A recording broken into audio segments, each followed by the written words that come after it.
O escritor e pecuarista Abílio Leite de Barros nasceu em Corumbá, cidade sul-mato-grossense conhecida pelas suas belezas naturais e circuncidada pelo rico Pantanal brasileiro.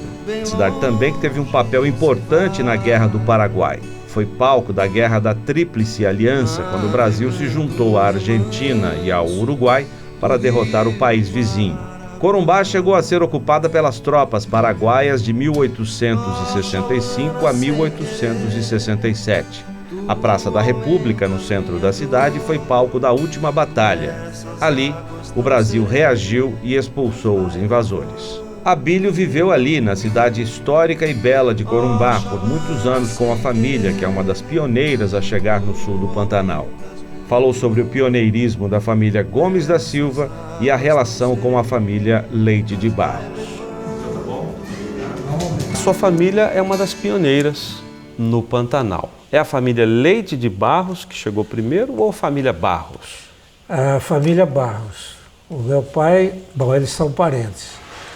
Meu pai veio para o Pantanal em 1915. O Pantanal já era povoado há pelo menos 20 anos. A família pioneira, realmente, é Gomes da Silva.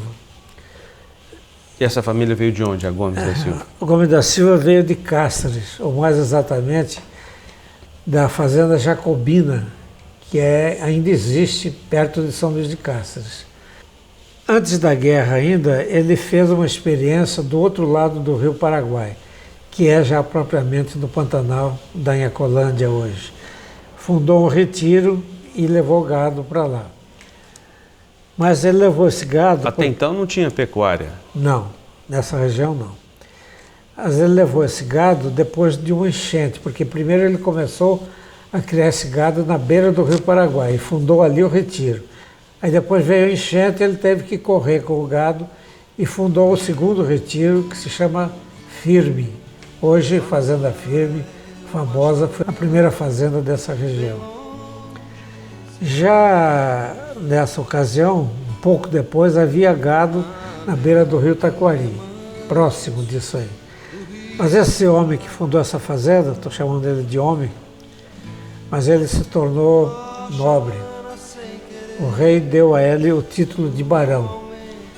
Foi estranho isso, e é estranho para todo historiador, mas eu interpreto isso pelo temor dos paraguaios, porque ele se instalou exatamente na margem direita do rio Paraguai, que os espanhóis já diziam que aquilo pertencia a eles e não aos portugueses.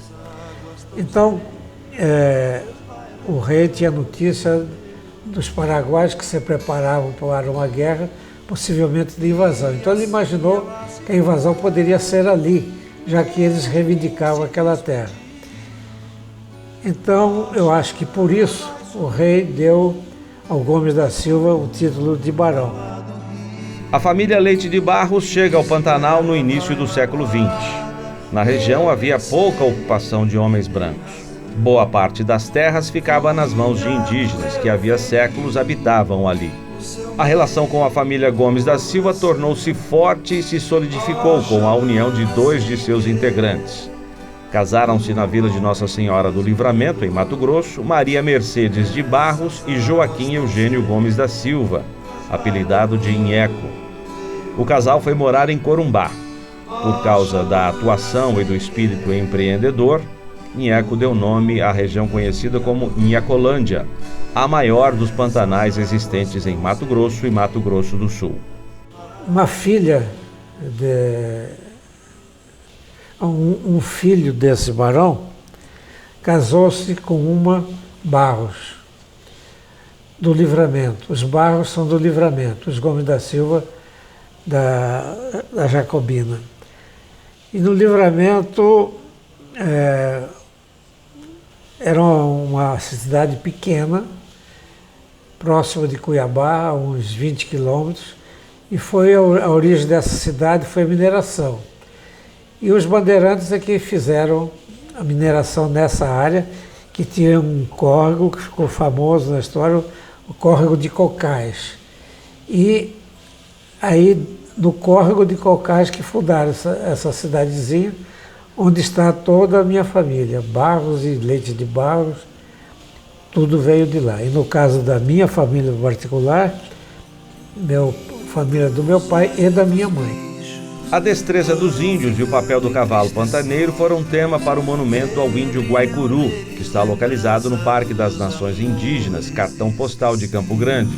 O índio deitado mostra a prática de proteção dos dardos do inimigo e a posição de ataque. Na época do Brasil Colônia, os índios Guaicuru dominavam o Pantanal. Foram eles que souberam usar e como ninguém o cavalo introduzido pelos espanhóis, tornando-se exímios cavaleiros. Através de cruzamentos e de séculos de adaptação, o cavalo se firmou como raça pantaneiro, conforme relata o zootecnista Rafael Fagundes Santana. Com a colonização do Brasil, na época que os animais vieram nas caravelas, os cavalos ficaram selvagens, animais vindos da Península Ibérica, e acabaram formando a base da seleção da raça pantaneira. Os animais ficaram selvagens, se espalhando através de seleção natural. Foi a origem básica da raça.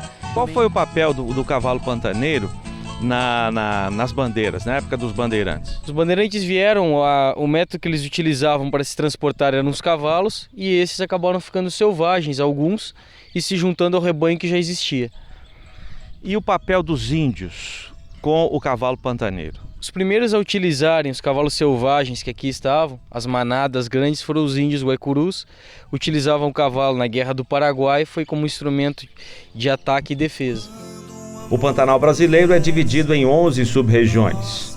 Pelo lado do Mato Grosso estão os pantanais de Cáceres, Poconé, Barão de Melgaço. No Mato Grosso do Sul estão as regiões do Paraguai, Paiaguás, Abobral, Aquidauana, Miranda, Nabileque, Porto Murtinho e a maior região de todas, a Inhacolândia, nome dado em homenagem a Joaquim Eugênio Gomes da Silva, apelidado de Inheco, uma das mais importantes personagens da ocupação do Pantanal. Abílio Leite de Barros conta um pouco da história da ocupação pantaneira. O Pantanal foi ocupado todo ele pelos bandeirantes. Ocupado porque o ouro que Cuiabá tinha era em excesso. Em excesso não, mas era muito. Então, no primeiro momento da exploração de ouro, veio muita gente. Muita gente. Tem notícia de uma monção. Monção era um conjunto de canoas que vinham de São Paulo para iam pelo Tietê, entravam no Paraná, subia o Pardo, aí descia para o Taquari, descia o Taquari, subia o Paraguai e ia para Cuiabá. Então só uma dessas monções tinha 3 mil pessoas. E ela veio com um governador que queria ver o ouro, a quantidade de ouro que ele queria ver naturalmente, para saber se o povo estava mandando os impostos certos. Então era muita gente. E tinha ouro? Muito ouro. Na segunda parte da entrevista, Abílio Leite de Barros lembra como era a produção de charque. Era a forma como a carne bovina era vendida antigamente. Ele fala também da relação com o irmão, o poeta reconhecido em todo o mundo, Manuel de Barros. Ele estudou no colégio interno aqui em Campo Grande desde 7 anos de idade, 8 anos. E quando ele ficou maior foi para o Rio, estudou no colégio Lafayette, depois no colégio de Maristas e acabou depois estudando Direito. Não foi um estudante brilhante.